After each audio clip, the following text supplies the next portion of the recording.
ассалому алайкум дӯстони азиз, хуш омадед ба канали мошини фурӯшӣ. Ман ҳастам ранги ҳаравақта Рамазон. Аз ҳамин канал боди хатар видеонаворо то охирш тамошо мекунем. Бо хабар мешавем аз нархҳои мошинҳои фурӯшие ки дар Тоҷикистон мебошад.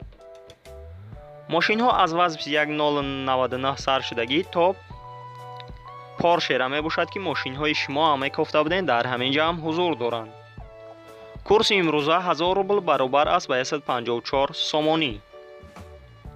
касоне ки дар канали мо то ҳозира обуна шидагӣ нестед, обуна шава и дар видео лайкро бигзора. Мо мегзарем ба мошинҳои фурӯшие ки шумо бисёртар интизорашон ҳастед.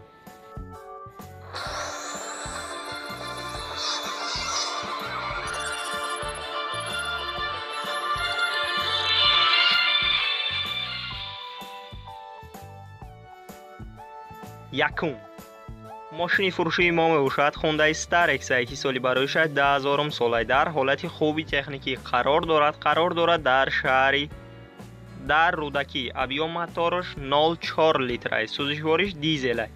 коробка передач механикаи нархи мошин 23000 сомонӣ аст. ба рубл бигардонем 149000 рубл мешавад.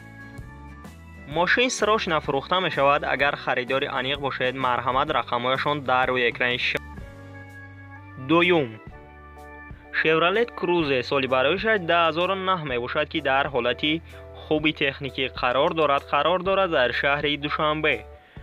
объём мотораш 1.8 литр аст. сӯзишвори бензин газай. коробка передач автоматикаи нархи мошин 50000 сомонӣ аст. ба рубл бигардонем 323000 рубл мешавад. агар харидори аниқ бошед, марҳамат, рақамҳояшон дар рӯи экрани шумо метавонед муроҷиат кунед ва маълумоти пурраро дарёфт кунед.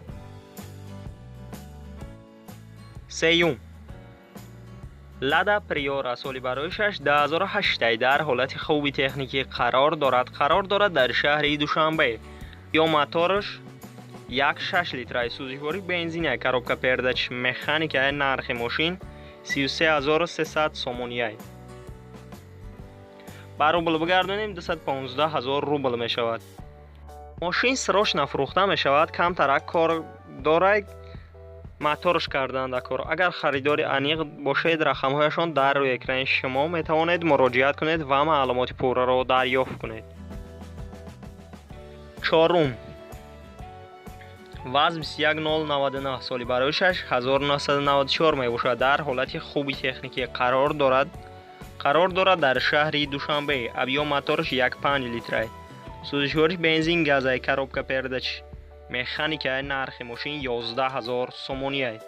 ба рубл бигардонем 71000 рубл мешавад. мошина гуфтестае ки задагӣ пусидагӣ надорад. мотораш звер аст. агар харидори аниқ бошед, марҳамат, рақамҳояшон дар рӯи экрани шумо метавонед муроҷиат кунед ва маълумоти пурраро дарёфт кунед. панҷум Porsche соли бароишаш 2008 дар ҳолати хуби техникӣ қарор дорад дар шаҳри Душанбе. объём мотораш 3.5 литр аст. сӯзишвориш бензин аст. коробка передачаш автоматикаи нархи мошин 135000 сомонӣ аст. мошина састаяниш 100% гуфтестад тоза. агар харидори аниқ бошед, марҳамат, рақамҳояшон дар рӯи экрани шумо метавонед муроҷиат кунед ва маълумоти пурраро дарёфт кунед. аммо мегзарем ба дигар мошини фурӯшие ки шумо бисёртар интизорашон ҳастед. касоне ки дар канали мо обуна шидагӣ нестед, обуна шава и дар видео лайкро бигзорам.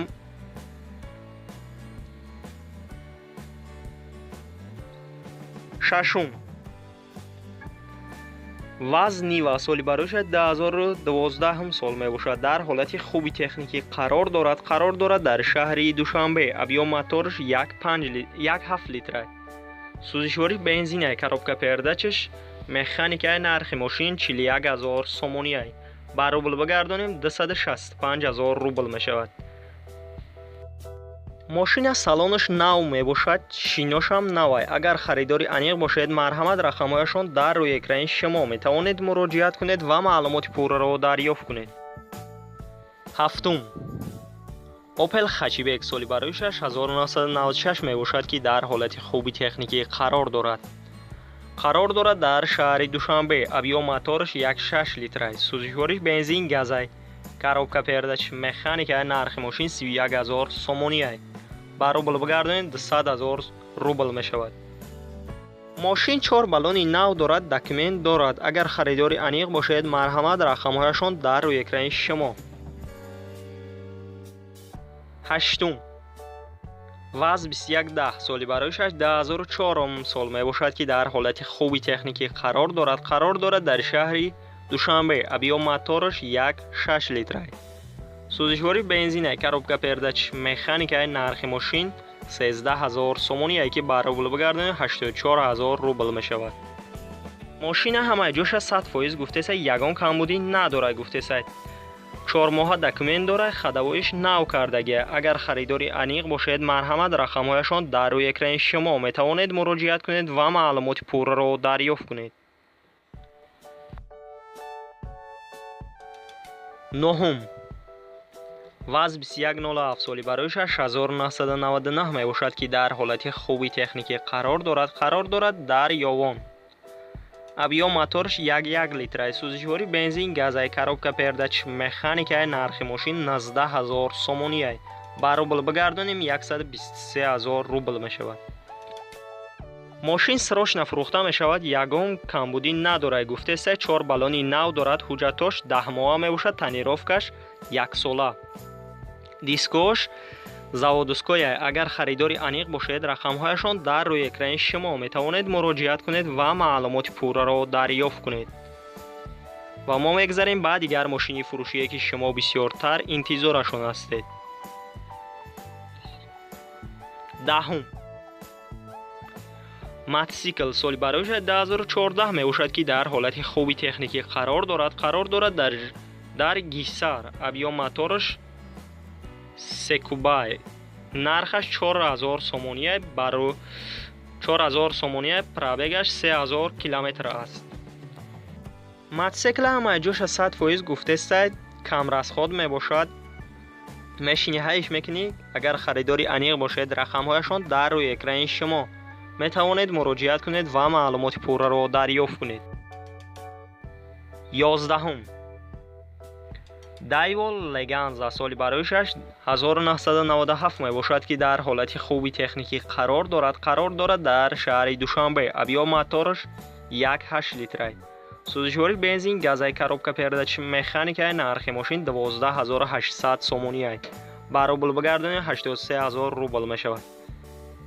رنگ ماشین سیاه است. کوزش سیدن می باشد. ماشین سراشنا فروخته می شود. اگر خریداری انیق باشد مرحمت رقمهایشان در روی اکران شما می توانید مراجعه کنید و معلومات پورا را دریافت کنید.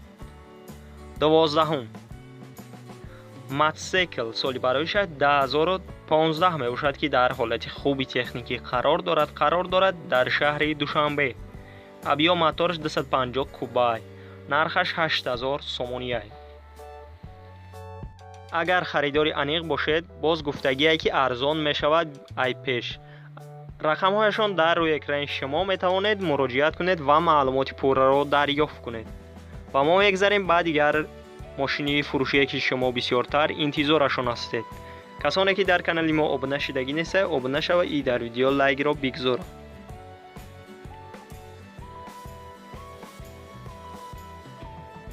13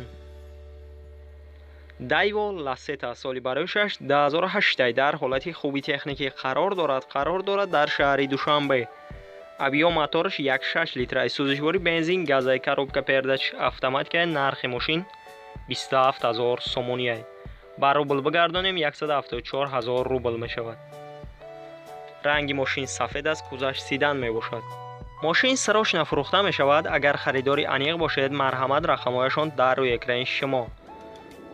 دوستانی عزیز ویدیو نواری ما با آخر می رسد. در همینجا خیر تا ویدیوهای دیگر سربلند و خانه آباد باشید.